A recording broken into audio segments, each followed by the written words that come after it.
Smita looked at herself in the dressing table mirror. She thought she looked good. She combed her shoulder length hair.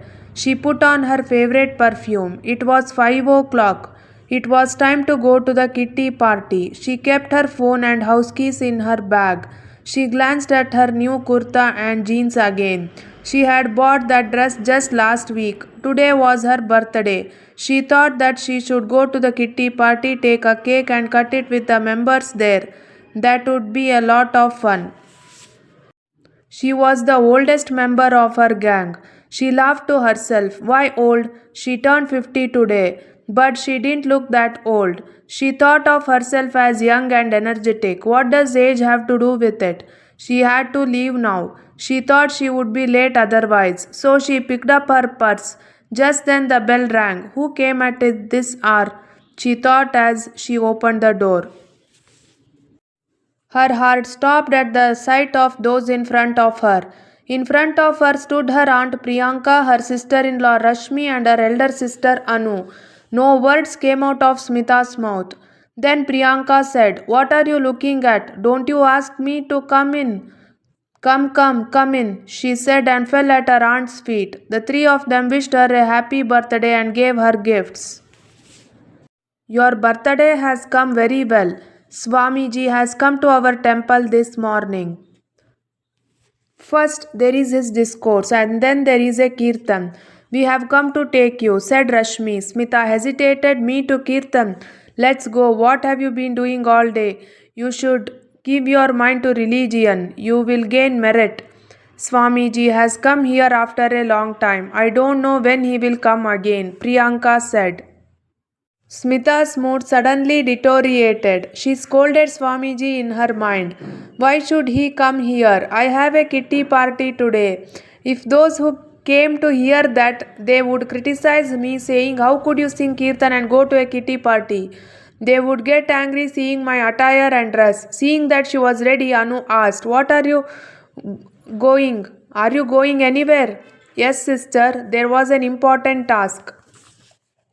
Smita reluctantly said, Okay, then I will take the car. Yes, it is okay to go in the car. You are already late enough, said Priyanka. Smita took out the car. The three of them sat down. When they reached the temple, there was a huge crowd. The number of men was quite small. Even though there were some, they were old. It seemed like a fair of women belonged there. Smita was bursting in her mind. She silently went with the three of them and sat on the tarpaulin spread on the ground. By then Swamiji arrived. All the women cheered Swamiji. Then Swamiji started his discourse. Smita was confused. Where did her mind stop during the discourses and hymns? She had no faith in any Swamiji. She felt that they were all hypocrites and liars. Not a single word of Swamiji's discourse reached her ears. She felt that the kitty party must have started and they must be waiting for her. She had thought of celebrating her birthday party with them and enjoying it. Here was Swamiji's boring discourse followed by a hymn. They must all be playing housey now. She was having so much fun in that game. It is indescribable. She was accepting her enthusiasm so happily. Now it was snack time. Today there was a party at Swati's house. She was younger than everyone else, but she got along so well with everyone. Today she must have made jamun. The jamun she makes is so delicious. Smita's mouth watered. Swamiji's discourse went on like that. This world is like kind of an illusion. Smita started to track him down in her mind. Why have you come on my birthday? She asked herself and started laughing to herself. Seeing her laughing, Anu clapped her hands and said, Sit quietly. The kirtan will start now. How will I get out of here? She thought, and took out her mobile from her bag, avoiding the eyes of those with her. When she glanced at it, it was Akshata's missed call. She knew she would call again. Akshata was her favorite friend. They had started this group together. After much thought, she had formed a group of modest, literate, and well-mannered women. Akshata's call came in. What happened, Smita? Where are you? Smita acted as if she was asking Priyanka. What, when? Okay, I left now, she said. Rashmi and Anu, seeing her panicked state, asked her softly, What happened? An acquaintance has had an accident. I have to go, Smita said in a panic. Priyanka rushed. Shouldn't you have turned off your mobile for a while? What are you doing there? Swamiji Smita stood up without listening to her and left, saying, "Let's talk later." The other women present there were staring at her. She ignored them, came out and sighed in relief. She went to a famous cake shop and bought a cake and reached Swati's house. They were all happy to see Smita. Smita, you are very late, Swati said. Why are you talking on the phone? When, where, why? Akshata asked. Smita told the whole story with a smile. Everyone laughed. Smita, no matter how much I praise you, it is not enough. You are the fountain of life, said Chandini. I was not ready to spoil my beautiful evening today for a Swamiji. Why? What's special today? Everyone asked together. Smita placed the cake on the table and said, Today is my birthday. I want to spend this day with you. She said. Everyone hugged Smita, wishing her well. Smita's eyes filled with tears and said, You are all like my family. I want to be happy spending time with you all. After spending a good time with everyone, she returned to her home. As soon as she reached home, she slept in the bedroom for a while. She is alone. When she was 30, her husband Pavan died of cancer. At that time, her only son Harsha was 7 years old. For Smita, that incident was like a mountain falling on her body. Her husband's untimely death had caused her immense pain, but she had managed to look after her son Harsha. Harsha became an engineer. All his savings were handed over to Smita. She used to spend that amount very thoughtfully. She would give me as much as she needed for Harsha's education. Even the house was in her name. Harsha is now a software engineer. He had gone to Australia for a year with his wife Kavana for a project work on behalf of his company. Instead of living a miserable life, she wanted to live happily. Even when she said no, Harsha kept depositing money into her account. They were more like friends than a mother and son. Harsha was a good son and his daughter-in-law was also like that. At her husband's insistence, Kavana had learned driving, computers, etc. A housemaid would come and do the necessary work for Smita's house. She would talk to Harsha and Kavana every day. Overall, Smita was satisfied with her life. Pavan's parents passed away within a year of their son's death due to the shock of his death. The eldest son, that is the brother of Pavan, was Santosh and his wife Rashmi, and they had two children, Dhanush and Sahana. They had a good relationship with their aunt Smita. They used to visit each other often. Anu had just moved to the same city a few days ago. Smita had a good relationship with all of them, but the fact that the three of them were getting ready for the satsang and kirtan was making Smita uncomfortable. She was not interested in all these things. She was not going to insult them by saying that they were similar to slapping them on their face, because they had given her a lot of emotional support during Pavan's death. She was thinking while lying down. She did not want to participate in any religious activities to earn her life. She wanted to do whatever she liked. Pavan also used to say that you should be happy till the last moment. You should never lose the zest for life. She was always cheerful, well behaved, social, so she won everyone's heart. Aunt Priyanka was an old fashioned person. Her husband had passed away. She always spent her time in discourses and satsangs. Sometimes she would say to Smita in a discontented voice, Smita, why are you ruining your future? Pavan has left. Now you should focus on religious activities. Then your mind will be at peace.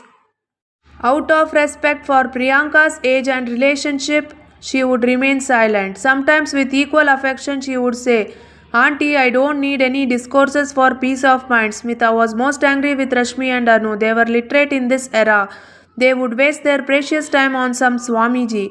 She always tried to prevent them from taking her for this activity.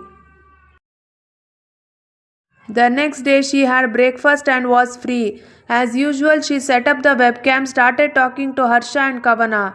According to Australian time, Harsha would come home for lunch at that time. Then Harsha would definitely talk to his mother. Smita would be happy the whole day talking to her son and daughter-in-law. Mom, how was your birthday celebration? Harsha asked. When Smita told her about the farce of the speech and the kitty party, he laughed out loud and said, Mom, no one is like you. You should always be like this. After some conversation, Smita started completing her daily chores. She was quite active physically. Looking at her, no one would think that she was 50. It was the month of July. Due to the rain, the ceremony was held inside the hall. Everyone wished Swati and Bharat well and gave gifts. It was a good opportunity to meet everyone. Swati introduced everyone to her parents and in laws. Finally, she introduced everyone to a smart and charming person. This is our Supreet uncle. He has been transferred here now, so he will be with us from now on. Having done her MA and B.Ed, she had also worked as a teacher in a school. After Harsha got the job, he told his mother, and after much persuasion, he asked her to resign and take a break. So she lived her life as she pleased. She would help her neighbors whenever they needed her. She had earned a lot of fame in the entire street for her good behavior and hard work. Smita would talk a little about her withdrawal from religious programs, but she would laugh it off. Life is her own. She should live it as she wants. She always liked to be happy. One day Swati came and said, "We have our wedding anniversary next Sunday at the West Inn. You must come." Smita happily accepted the invitation. On Sunday, the entire kitty team was at the West Inn. The party was grand. The decoration there was pleasing to the mind. Supreet joined hands and greeted everyone. He made everyone laugh with his charming smile and words. Dinner was over. Smita wanted to go home. It was 12 o'clock at night. No one else there was in a hurry to go home.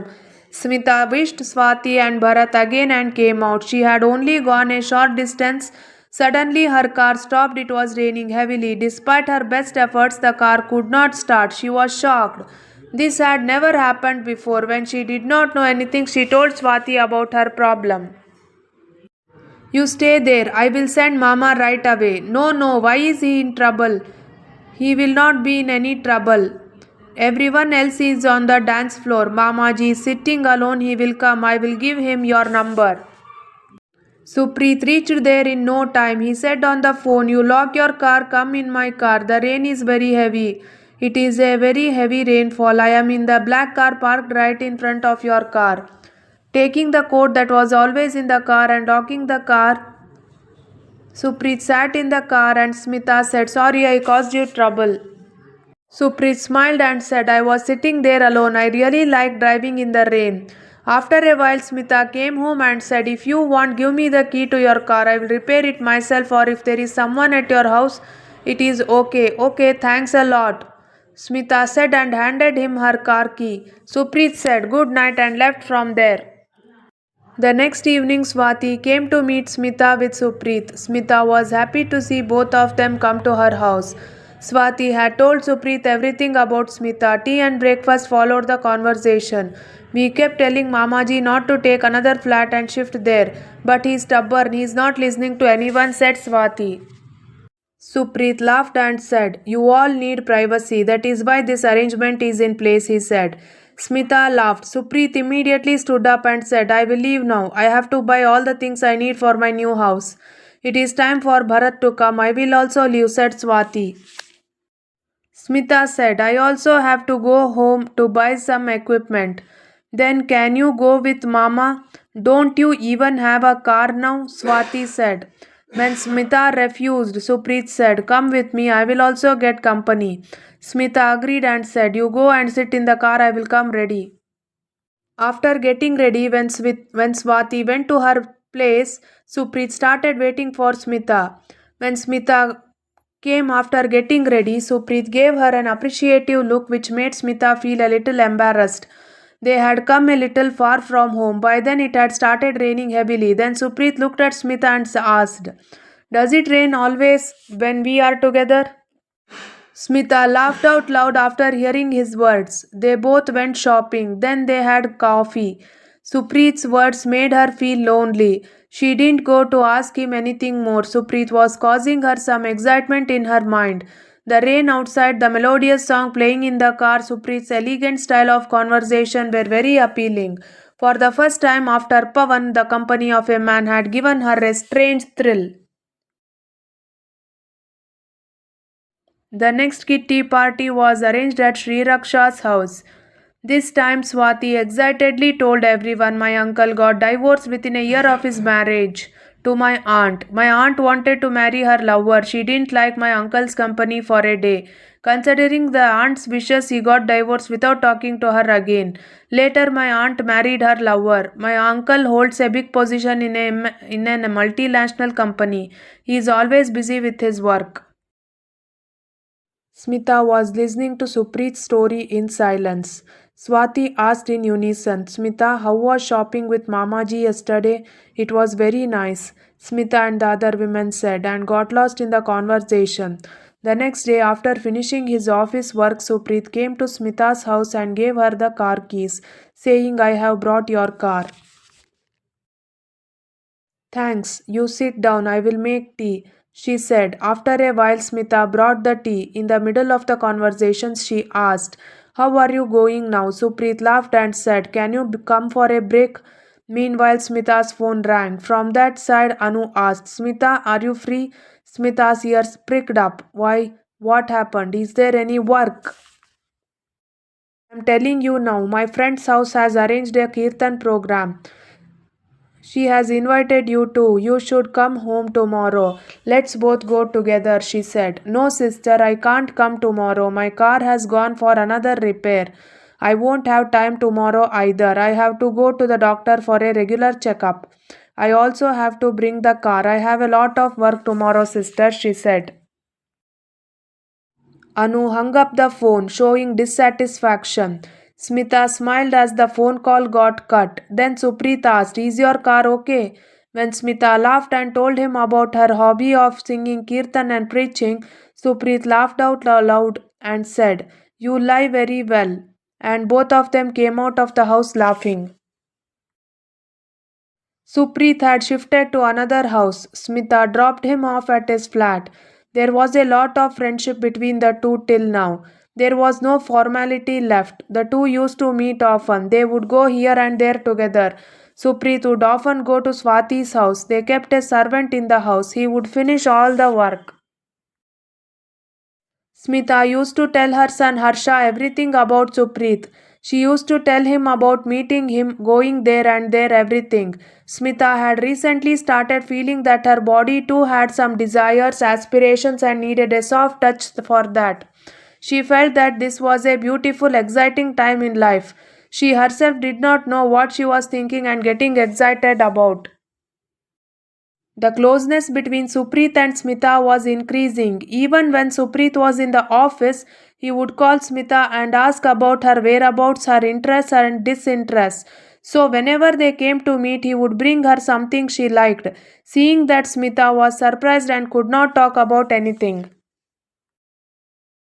One day, after discussing the matter with the VP, Swati invited all the other members of the kitty party except Smita to her house. Everyone reached there in surprise. What happened, Swati? You didn't say anything on the phone.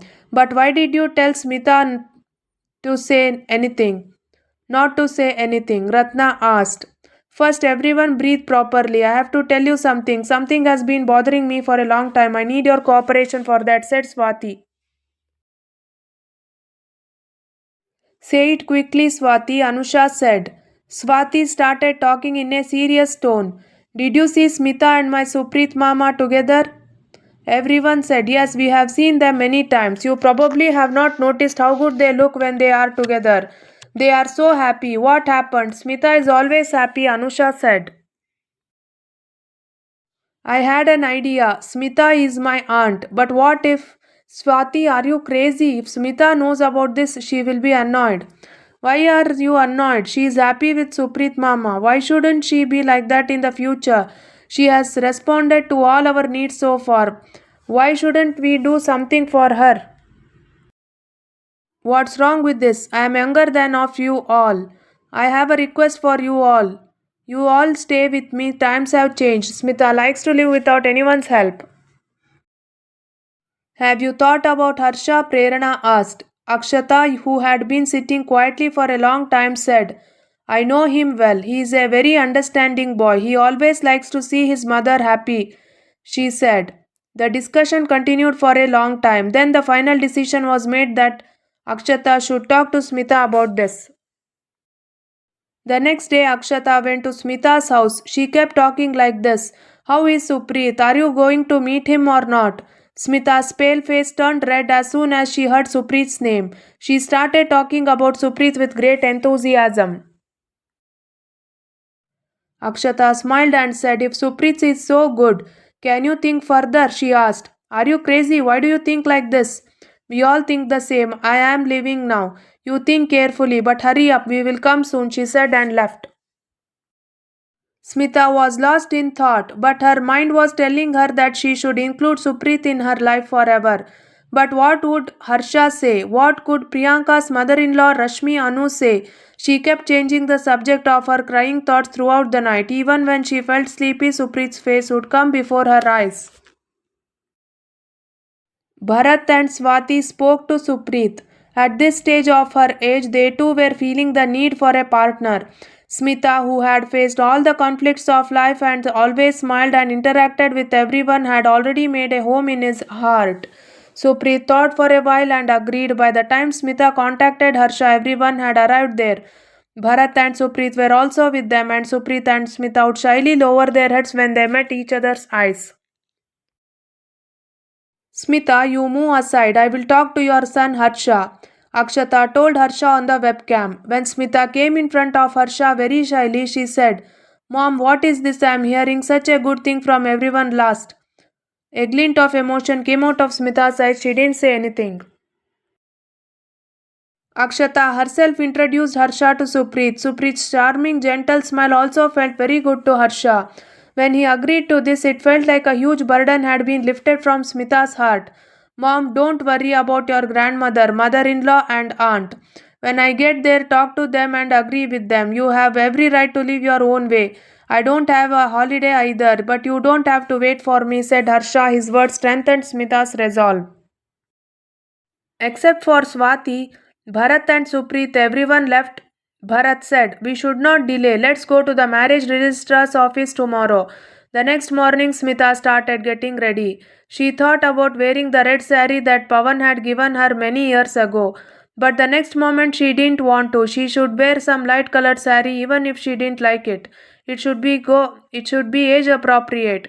Could Supreet have any expectations of her? Why do people have such negative illusions about women? Why doesn't anyone think about older women? She laughed to herself before thinking anything further. What happens to an old woman with age? Pawan always wanted to keep her happy, so now she was happy. She became ready, immersed in all the doubts and arguments. The doorbell rang. She opened the door. Supreet had come to take her. Thank you for watching. If you like this video, please hit the like button and please subscribe to my YouTube channel and also press the bell icon to get the notification whenever a new video is uploaded.